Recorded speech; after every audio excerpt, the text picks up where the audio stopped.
Let's go in depth, shall we? And go into the mailbag tonight because we got lots of emails after our story on the doctored photo posted by the Princess of Wales. Princess Kate admitting to editing this Mother's Day photo, and the news organizations all over the world pulling it from their websites because it wasn't an authentic image of the family. I mentioned that I thought it was a little strange that the royal family, who has an employee for just about everything, is also notoriously very careful with their image, and they do not have someone to check these types of pictures or to help with the Photoshop. Monica wrote in and said, "You apparently do not do your homework, because if you had, you'd know that Kate has been taking photos of her family from day one. Next time you go on a tirade about how the royals live, you should do your due diligence." To be fair, Monica, that was not a tirade.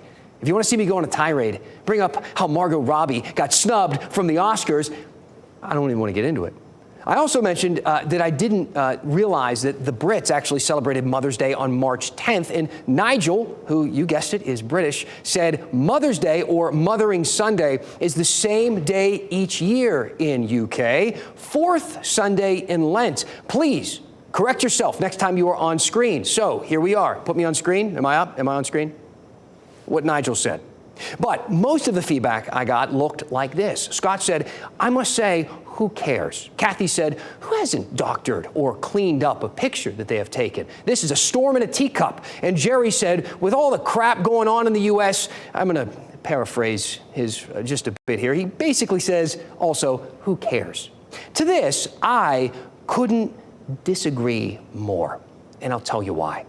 You see, this story isn't about the Princess of Wales making some mistakes on Photoshop. I tried to explain that in more detail last night, but perhaps I didn't do it well enough, so I'll try again.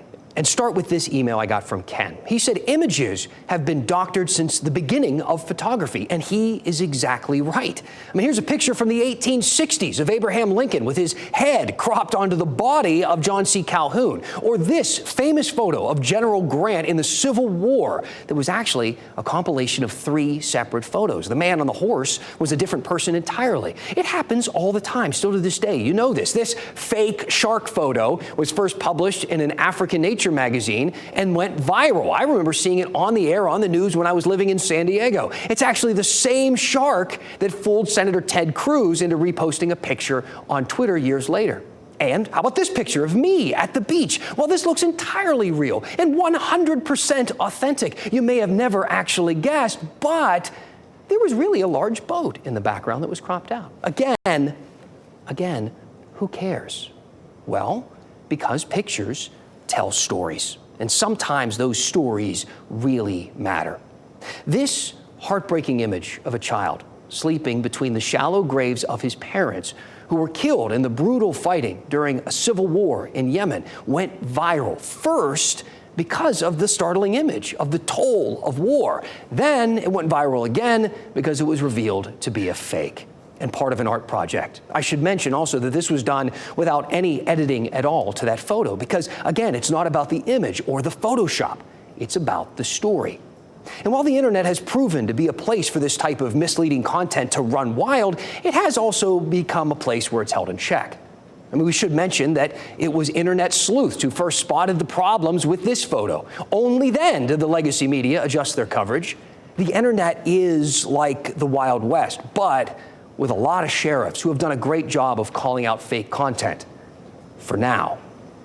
The introduction of AI and the growth that we have seen, it's already on the verge of making original content, photos and videos that are indistinguishable from the real thing. Last year, the New York Times published an article asking people to guess between a real photo and an AI-generated photo. Take a look at some of these.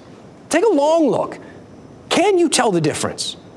This is where we are now. Think about where we are headed, and soon. How long until the best internet sheriffs in town can't tell the difference between what is real and what is not? And then think about the stories people will try to tell you.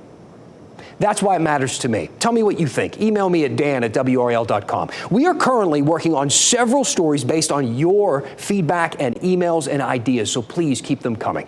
Dan@WRAL.com. Tell us what's on your mind, and we'll go in depth.